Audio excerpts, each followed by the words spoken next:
Hallelujah, praise the Lord. आज मैं आपसे बात करूंगा मसीह में जड़ पकड़ना। एक वचन जिसके ऊपर मैं परमेश्वर मेरी नजर डलवा रहा था, कुलुस्सियों उसका 2 अध्याय 6 और 7 पद पढ़ेंगे, ध्यान दीजिएगा। बच्चे आवाज नहीं चाहिए मेरे को। कुलुस्सियों 2 अध्याय 6 और 7 पद। Thank you Jesus. लिखा है, अतः जैसे तुमने मसीह यीशु को प्रभु करके ग्रहण कर लिया है, वैसे ही उसी में चलते रहो और उसी में जड़ पकड़ते और बढ़ते जाओ, और जैसे तुम सिखाए गए वैसे ही विश्वास में दृढ़ होते जाओ और अधिक का अधिक धन्यवाद करते रहो। बाइबल कह रही है मसीह में जड़ पकड़ते जाओ। मेरे पर्सनल एक्सपीरियंस में आपने भी देखा होगा, क्योंकि आपने भी कई साल यीशु मसीह के साथ आपको हो गए हैं। कई लोग यीशु के पास आते हैं और चले जाते हैं। कई लोग यीशु के पास आते हैं। यहां पे 2 तरह के लोग मिलते हैं, ध्यान दीजिएगा मेरी बात पे। 2 तरह के लोग, एक वो जिन्होंने मसीह में जड़ पकड़ ली है, उनके साथ जो मर्जी होता रहे वो लोग यीशु को छोड़ के कभी नहीं जाएंगे। दूसरे वो हैं जो लोग जड़ नहीं पकड़ पाए, शिक्षा को ग्रहण नहीं कर पाए, शिक्षा को मान नहीं पाए, उसमें बिलीव नहीं कर पाए, उसमें घमंड नहीं कर पाए। हाँ, उनको अपनी बातों में घमंड था, हाँ उनको दुनिया की बातों में घमंड था, या यूं कहें उनको दुनिया का लालच था। बहुत सारे लोग आते हैं चले जाते हैं। इसके पीछे बहुत सारे कारण होते हैं। एक कारण उनके पीछे होता है विश्वासी लोग, जो लोग उनको लेके आते हैं। क्योंकि कई बार लोग ये कह के लेके आते हैं, आओ तुम्हें यीशु चंगा कर देगा। वो तो चंगा करता है, लेकिन उनके विश्वास में कमी होने के कारण वो चंगे नहीं होते और वो यीशु मसीह को छोड़ के चले जाते हैं। अब कई लोग ऐसे हैं, मेरे पास पर्सनल एक्सपीरियंस पिछले दिनों आया। एक व्यक्ति 20, 22, 25 साल तक यीशु मसीह के साथ चलता रहा और उसके बाद यीशु मसीह को छोड़ के चला गया। कारण क्या था? उसकी वाइफ में दुष्ट आत्मा घुस गया और वो दुष्ट आत्मा पास्टर जी निकाल नहीं पाए। उसका सवाल यह था कि पास्टर जी दुष्ट आत्मा नहीं निकाल पाए, लेकिन मेरा सवाल यह है कि दुष्ट आत्मा निकालना पास्टर का काम है ही नहीं, विश्वासियों का काम है। तुम दुष्ट आत्मा नहीं निकाल पाए, इसलिए तुम लोग यीशु मसीह, और वो यीशु मसीह को छोड़ के चले गए। बाइबल में भी, अब मैं ये बातें पिछले हफ्ते से सोच रहा था करने की, लेकिन बात कर नहीं पाए। अब ध्यान दीजिएगा, एक बात बताइए मुझे, बाइबल में भी क्या आपको ऐसे लोग मिलते हैं जो लोग यीशु मसीह को छोड़ के चले गए, या यीशु मसीह का इनकार कर गए, या यीशु मसीह से बिल्कुल ही विमुख हो गए, या उन्होंने कह दिया कि मैं तो यीशु मसीह को जानता नहीं? हाँ जी, बहुत सारे लोग हैं बाइबल में। जब मैं इन बातों पर गौर कर रहा था, तब प्रभु ने मेरी नजर कुछ बातों पे करवाई, ध्यान दीजिएगा। Thank you Jesus, thank you Lord, hallelujah. उदाहरण के लिए पहला व्यक्ति जो बड़ा फेमिलियर है, बेटे फोन बंद करो। जो पहला व्यक्ति बड़ा फेमिलियर है वो है पतरस, है ना? यीशु मसीह के साथ चलता था, यीशु मसीह के साथ जी रहा था, बड़े काम देखे, और उसने ये भी कहा कि मैं तेरा इनकार नहीं करूंगा। लेकिन बाइबल बताती है उसने यीशु मसीह ने जैसे कहा था, मुर्गे के बांग देने से पहले 3 बार तो मेरा इनकार कर देगा। उसने भी इनकार कर दिया, उसने भी इनकार कर दिया। और मैं सोचता हूं शायद हम में से भी कई लोग ऐसे हो, शायद अपने कामों से, शायद अपनी हरकतों से रोज इनकार करते हो। शायद कोई हमसे पूछ ले कि तू यीशु मसीह को जानता है। फॉर एग्जांपल, एक छोटा सा और एग्जांपल बताता हूं मैं आपको। किसी के घर में डेथ हो गई, वो लोग यीशु मसीह को जानते थे, चर्च में जाते थे, लेकिन जब फ्यूनरल करना था तो उन्होंने संस्कार किया।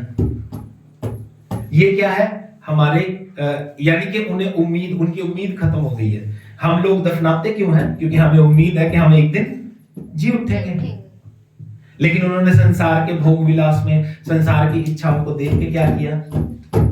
संस्कार कर दिया। तो ये बिब्लिकली राइट नहीं है। फिर उसके बाद दूसरे तरीके से ही, ऑब्वियसली अगर तुम संस्कार करोगे तो तुम्हें भोग भी रखना पड़ेगा, है ना? तो ऐसे चलते हैं लोग अपने मतलब के लिए। कई बार हम अपने कर्मों से, अपने कामों से इनकार कर देते हैं, जैसे पतरस ने बिल्कुल क्लियर कह दिया। दूसरा एग्जांपल हमें बड़ा फेमिलियर मिलता है, वो है यहूदा इस्करियोती। मालूम है ना आपको? यहूदा इस्करियोती कितना बड़ा इनकार कर दिया उसने, यीशु मसीह को छोड़ के चला गया, यीशु मसीह को पकड़वा ही दिया, जिसने मुक्ति देनी है उसको ही पकड़वा दिया। इनकार करने का मतलब ये नहीं है कि सिर्फ इनकार कर देना, जैसे पतरस ने कर दिया। पतरस के पास ऑप्शन है, फिर वापस आ सकता है। दूसरा इनकार ये कि वो छोड़ के ही चला गया यीशु मसीह को। इवन तो इसके ऑपोजिट क्या है, यीशु मसीह के खिलाफ ही हो गया। बहुत सारे लोग ऐसे हैं जो ये कहते हैं कि हम यीशु मसीह को नहीं जानते, या वो लोग ऐसे भी हैं जो लोग यीशु मसीह के पास आए थे और वापस चले गए, लेकिन आज जब मिलते हैं तो जय मसीह की करते हैं। वो कहते हैं ये भी ठीक है वो भी ठीक है, ऐसे बन जाते हैं लोग। लेकिन हमें समझना पड़ेगा। तीसरी बात बाइबल बताती है, जो बहुत सारे लोग यूहन्ना 6 अध्याय में आपको मालूम है, लोग छोड़ के यीशु मसीह को चले गए। कारण उनके पीछे, कारण एक ही कारण मैं आपको बता रहा हूं, उन्होंने जड़ नहीं पकड़ी है। अगर जड़ पकड़ लेंगे तो छोड़ के कभी नहीं जाएंगे। कई लोग हमें बदनाम करते हैं कि हम पैसे देके धर्म परिवर्तन करते हैं। मैं कहता हूं मेरा बदल के दिखाओ, पैसे देके। अगर तुम्हें लगता है हम पैसे देके कर रहे तो तुम भी पैसे देके कर लो। तुम क्यों नहीं करते पैसे देके? तुम्हारे पास पैसे नहीं है? ये फालतू बात है, कोई किसी को पैसा नहीं देता, सब अपनी मस्ती में मस्त है यार, अपनी टेंशन ही बहुत है। चौथा और आखिरी एग्जांपल है दिमास, जो हमें तीमुथियुस 4 अध्याय 10 वचन में मिलता है। वो एक व्यक्ति ऐसा था जो सेवकाई करता था, प्रभु का वचन बताता है वो यीशु मसीह को छोड़ के ही चला गया, सेवकाई छोड़ के ही चला गया। ऐसे एग्जांपल बाइबल में भी मिलते हैं हमें, जो यीशु मसीह को छोड़ के चले जाते हैं। तो आज हमारी जिंदगी में भी ऐसे लोग आपको मिलते होंगे जो यीशु मसीह को छोड़ के चले जाते हैं। और बाइबल में, ना सिर्फ बाइबल में, हमारी पर्सनल लाइफ में आपको बहुत सारे एग्जाम्पल दिखेंगे। कारण क्या है इनके पीछे? इन्होंने प्रभु के नियम को मानना स्वीकार नहीं किया। अभी कल माने कौन सिंगर बेटे, वो एक बड़ा प्यारा गीत प्रभु के व्यक्ति ने लिखा है, चंदन सिंह का चंडे चुकले, बड़ा प्यारा गीत बनाया उसने, उसको सुनना घर जाके। क्या कह रहा हो? कहता है चंडा चुकना सी यीशु नाम था, चुकले अपने नाम दे। मतलब लोग कह रहे हैं मैं बड़ा हूं, है ना, प्रोफेसी हो रही है, प्रॉफिट्स हो रहे हैं, भोग विलास कर रहे हैं, वो सारी बातें, और कईयों के चुभेगी वो बात। फिर उसमें एक स्टैंजा है, कहना विश्वास भरोसा रिहाना रब दे उत्ते, बाउंसर रख ले दासा ने। इफ वी बिलीव, मैं एक बड़ा एग्जांपल बता रहा हूं आपको। दाऊद को शाऊल मारना चाहता था, मालूम है आपको? दाऊद को, लेकिन दाऊद की बॉडीगार्ड में, दाऊद की सिक्योरिटी में कितने लोग थे? एक भी नहीं। ऐसे खड़ा होता था जाके, मुझे पता हो ये बंदा मुझे मारना चाहता, मैं उसके सामने जाके खड़ा होऊंगा। शाऊल के सामने खड़ा रहता था। शाऊल ने, बाइबल बताती है, कई बार प्रहार किया, कई बार वार किया, कभी उसके भाला पास से गुजर गया, कभी तलवार पास से गुजर गई। तो ये है प्रभु पे भरोसा कि प्रभु मुझे बचाएगा। प्रभु एक अपना बड़ा मान करता है। अभी हम बात कर रहे थे ना, कहता कोई घमंड करे ना, इस बात पे करे कि वो मुझे जानता है। दाऊद को घमंड था कि मुझे जानता हूं, अगर मैं गोलियत को मार सकता, गोलियत मेरा कुछ नहीं बिगाड़ सका, ये तो मेरे जैसा इंसान है, ये मेरा क्या बिगाड़ेगा? इसकी जगह प्रभु ने मुझे राजा बनाया है, ये मेरा क्या बिगाड़ेगा? तो ये कॉन्फिडेंस, ये हौसला जब हमारे अंदर होता है तब बात बनती है। आज लोग जड़ नहीं पकड़ पाए। एक्चुअल में मसीहियत है क्या, प्रभु का वचन चाहता क्या है, उसको पकड़ नहीं पाए। प्रभु का वचन हमसे उम्मीद क्या करता है, उसको पकड़ नहीं पाए। ऐसा परमेश्वर जिसकी हम सेवा करते हैं कहीं पे भी नहीं मिलेगा। ऐसा परमेश्वर जिसकी हम प्रभु की आराधना करते हैं वो कहीं पे भी नहीं मिलेगा। Thank you, Jesus.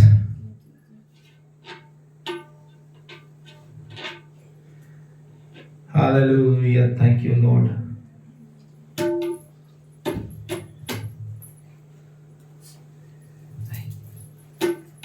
धन्यवाद यीशु। मैं जिसकी सेवा करता हूं या आप जिसके पीछे चलते हैं वो जिंदा परमेश्वर है। मैं आपको ना कुछ वो ये रहा, कुछ सुना देता हूं ना। धन्यवाद यीशु, धन्यवाद यीशु प्रभु। इसका क्या नाम है? ब्लूटूथ का पगारी है ना। धन्यवाद पवित्र आत्मा जी, धन्यवाद पवित्र आत्मा जी। करके रखा करो बच्ची, दूसरे वाला चला रखा ना, वो भी दूसरे वाला भी चला रखा तुमने।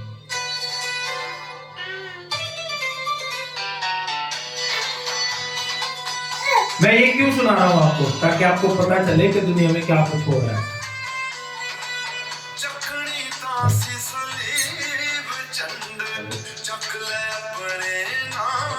हाँ?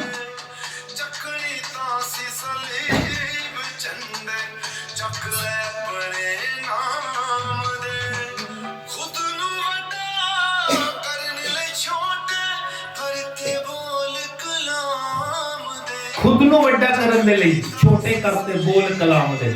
और ये बात प्रभु का एक व्यक्ति जो अपने गीत में बोल रहा है, बड़ा नया ही गीत है। अब एक वचन के ऊपर प्रभु ने मेरी नजर करवाई, ध्यान दीजिएगा।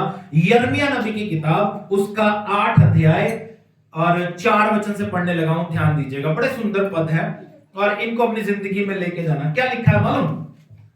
कहता तू उनसे यह भी कह, यहोवा यूं कहता है कि जब मनुष्य गिरते हैं तो क्या वे फिर नहीं उठते? प्रभु खुदा सवाल पूछ रहा है कि एक व्यक्ति गिरता है। देखो, मसीह जिंदगी डामाडोल जिंदगी है। कभी इंसान छोटा हो जाता है, कभी इंसान प्रार्थना करता है, कभी नहीं करता, कभी विश्वास में डगमगा जाता है, कभी टूट जाता है। लेकिन प्रभु कहता है अगर कोई गिरता है तो उठता भी तो है ना, है ना। अब ये बंदा हमारे पास चलता रहता है ना, एरन हमारे पास चलता है। अब ये गिर जाता तो उठने की कोशिश करता है कि नहीं करता? ये थोड़ी कि मैं नहीं यार उठ नहीं पा रहा मैं तो। लेकिन प्रभु का वचन कहता है अगर कोई गिरता है तो उठता भी है। कहता है जब कोई भटक जाता है तो क्या वह लौट नहीं आता? अगर कोई भटक गया तो वापस भी आ जाता है ना। पतरस की लाइफ में हुआ, डामाडोल था, उसने यीशु मसीह का इनकार कर दिया, लेकिन एक समय में आया वो वापस भी आ गया। तो एक ऑप्शन भी होता है इंसान के पास। लेकिन बाइबल आगे क्या कहती है?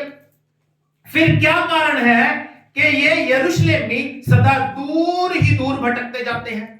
यरूशलेमी उसकी अपनी कौम। कहता फिर क्या कारण है ये दूर ही दूर चले जाते हैं, दूर ही दूर चले जा रहे हैं? कारण क्या है? ये लोग जड़ नहीं पकड़ पा रहे हैं और वचन सुनते हैं, इग्नोर कर देते हैं। वचन की बातों को नीचा कर रहे हैं, अपनी बातों को ऊंचा कर रहे हैं। ऐसा बाइबल कह रही है, मैं नहीं कह रहा। और क्या कहता है? ये छल नहीं छोड़ते और फिर लौटने से इनकार करते हैं। धोखा छल छोड़ते नहीं है, वापिस आने से इनकार कर रहे हैं। आपकी बाइबल में भी ऐसा ही लिखा है। Thank you Jesus. मैंने ध्यान देकर सुना परंतु ये ठीक नहीं बोलते। इनमें से किसी ने अपनी बुराई से पछताकर नहीं कहा, हाय मैंने ये क्या किया। कोई भी व्यक्ति वचन सुनता है, हम कहते हैं वचन सुनो, संडे को वचन सुनते हैं। कोई भी पछता के ये कहता है कि यार मैंने ये गलती की है। हम कहते हैं बेटा प्रार्थना किया करो। किसी के दिल में आता है कि यार मैं तो प्रार्थना करता ही नहीं। हम कहते हैं अगर स्वर्ग जाना तो बिब्लिकली हमें जीना पड़ेगा। कभी हमारे दिल में आते नहीं यार पास्टर जी क्या कर रहे हैं और हम कैसे जी रहे हैं। हम कहते हैं बेटा अपना टाइथ प्रॉपर चर्च में लेके आया करो, लेकिन हम सोचते ही नहीं कि हम चर्च में टाइथ लेके आए या ना आए। क्योंकि हमारी लाइफ में क्या है? वचन की बातें नीचे हैं, अपनी बातें ऊपर है। चकनी तासी सलीब झंडे चुक ले अपने नाम दे। अपने आप ਨੂੰ ਵੱਡਾ ਕਰਨ ਲਈ ਛੋਟੀਆਂ ਕਰਦੀਆਂ ਗੱਲਾਂ ਕਲਾਉਂਦੀਆਂ। वचन ਦੀਆਂ ਗੱਲਾਂ बिल्कुल रहा। ये मैं नहीं कह रहा, बाइबल कह रही है। प्रभु क्या कह रहा है सुनिए। Thank you Jesus. जैसा घोड़ा लड़ाई में वेग से दौड़ता है वैसे ही इनमें से हर एक जन अपनी ही दौड़ में दौड़ता है। क्या कर रहे हैं आज लोग? मसीही अपनी दौड़ में दौड़ते चले जा रहे हैं। उनको लग रहा है अरे मैं चर्च जाता हूं, बड़े चर्च में जाता हूं, अरे मैं तो बहुत बहुत अच्छे पास्टर को सुनता हूं। अरे भैया चर्च जाना सुनना ये आपकी लाइफ को ग्रो नहीं करता। चर्च जाना, वचन को सुनना, सुन के उसके अनुसार चलना, ये आपकी जिंदगी को बढ़ाता है। आशीष नहीं आती, ब्लेसिंग नहीं आती। फिर हम सोचते रहते हैं ले यार मैं तो, फिर ऐसी सिचुएशन होती है जैसे मैं कह रहा हूं, एक व्यक्ति जिसकी वाइफ में दुष्ट आत्मा आ गया, तो जब दुष्ट आत्मा घुस जाता है फिर हमें लगता है ले अब तो यीशु मसीह ठीक नहीं कर सकता, पास्टर ठीक नहीं कर सकता। भैया पास्टर की गलती नहीं है तुझ में दुष्ट आत्मा है, तूने रास्ता खोला, तूने दरवाजा खोला, इसलिए दुष्ट आत्मा है, वरना आपकी देह में कैसे घुस जाएगा वो? आपकी देह में कैसे घुस जाएगा? तो कड़ दे माने कि करंट ना लग गया। इसलिए अपने जीवन को प्रभु के हाथों में दें। क्या कहता है? कहता है जैसे घोड़ा जल्दी तेजी से दौड़ता है ना, वैसे ये दौड़ते हैं, अपनी दौड़ में दौड़ रहे हैं। आगे क्या कहता है? आकाश में लगलग भी अपने नियत समयों को जानता है, और पंडुकी, सुपाबेनी और सारस भी अपने आने का समय रखते हैं, परंतु मेरी प्रजा यहोवा का नियम नहीं जानती। मेरी प्रजा यहोवा का नियम नहीं जानते। अपने नाम के झंडे लेके चल रहे हैं, मैं अपने नाम की महिमा कर रहे हैं, मैं, उसके अलावा कुछ नहीं हो रहा, और कुछ भी नहीं है इस दुनिया में। लेकिन प्रभु कहता है इस बात पे घमंड करो कि तुम मुझे जानते हो। प्रभु कहता है इस बात पे घमंड करो कि तुम मुझे जानते हो। मसीह यीशु में जड़ पकड़ते जाओ, बाइबल कह रही है। ना पकड़ने वाला यीशु मसीह से विमुख हो सकता है। बाइबल में यहां तक लिखा है, जो लोग बड़े प्रभु को प्यार करते हैं, बहुत ज्यादा डूब जाते हैं, जैसे पतरस कह रहा था, कहता प्रभु मैं मर भी गया तो तेरा इनकार नहीं करता, लेकिन जब सामने मौत खड़ी है तो कहता मैं नहीं जानता कौन, तुम क्या बात कर रहे हो यार। इवन दो चर्च हिस्ट्री बताती है जब उसको मारने लगे, क्रूस पे चढ़ाने लगे, तब भी भाग गया वो। रास्ते में यीशु मसीह से मिले और कहने लगे तू वापस जा रहा है, मैं तेरी जगह क्रूस पे चढ़ने जा रहा हूं। ऐसा बाइबल में चर्च हिस्ट्री में लिखा है। और प्रभु में जड़ पकड़ना इंपॉर्टेंट थिंग है। मेरी बात समझने की कोशिश करना, बस काफी है, बातों को समझने की कोशिश करना, बस जो मैं कहना चाहता हूं। मैं ये कह रहा हूं बहुत सारे लोग यीशु के पास आए और आके वापस चले गए क्योंकि उन्होंने मसीह यीशु में जड़ को नहीं पकड़ा। जड़ को नहीं पकड़ा। मैं आपको बताता हूं, हमारे एक पास्टर जी थे, वो मेरे एक पास्टर जी के पास आए कसौली से और आगे कहने लगे बेटा ये नींबू का पेड़ ना मैं लेके जाऊंगा। छोटा सा था वो पौधा, नींबू का पेड़ मैं लेके जाऊंगा। लेकिन आफ्टर 6 मंथ वो 6 महीने बाद फिर आए और उन्होंने कोशिश की उस नींबू के पेड़ को उखाड़ने की, लेकिन उखाड़ नहीं पाए। मालूम क्यों? क्योंकि वो जमीन में जड़ पकड़ चुका था। आपको अगर नहीं मालूम तो जड़ें बड़ी दूर तक फैल जाती हैं। हमारे वो लगा हुआ था, क्या है वो? कड़ी पत्ता। कड़ी पत्ते की जड़ सिर्फ पेड़ के पास नहीं थी, गहराई में नहीं जा रही थी, उसकी जड़ें हमारे दरवाजों की वो दूसरी दीवार तक पहुंची थी। इतनी लंबी लंबी जड़ें, वो काट काट के उसने फर्श डाला वहां पे, बड़ी दूर दूर तक चली जाती हैं जड़ें। इसी तरह जब तक आप मसीह यीशु में जड़ नहीं पकड़ोगे तब तक आपकी जिंदगी में स्टेबिलिटी या स्थिरता नहीं आएगी। बाइबल कहती है अंत के दिनों में हो सके वो उनको भी भरमा लेगा जो बहुत कहते हैं प्रभु मैं तुझसे प्यार करता हूं। तो हमें कितना ज्यादा उसमें जड़ पकड़ने की जरूरत है ताकि हम उसमें मजबूत हो जाएं, ताकि हमें कोई भी उखाड़ ना सके। इसीलिए संत पौलुस कहता मुझे क्या है जो प्रभु के प्रेम से अलग करेगा? क्या मृत्यु, क्या नंगाई, क्या गहराई, क्या तलवार, क्या मौत? कुछ भी नहीं जो मुझे परमेश्वर के प्रेम से अलग कर सके। तो ऐसा प्रभु में जड़ पकड़ जाओ ताकि आपको कोई भी परमेश्वर के प्रेम से अलग ना कर सके। परमेश्वर आपको आशीष दे।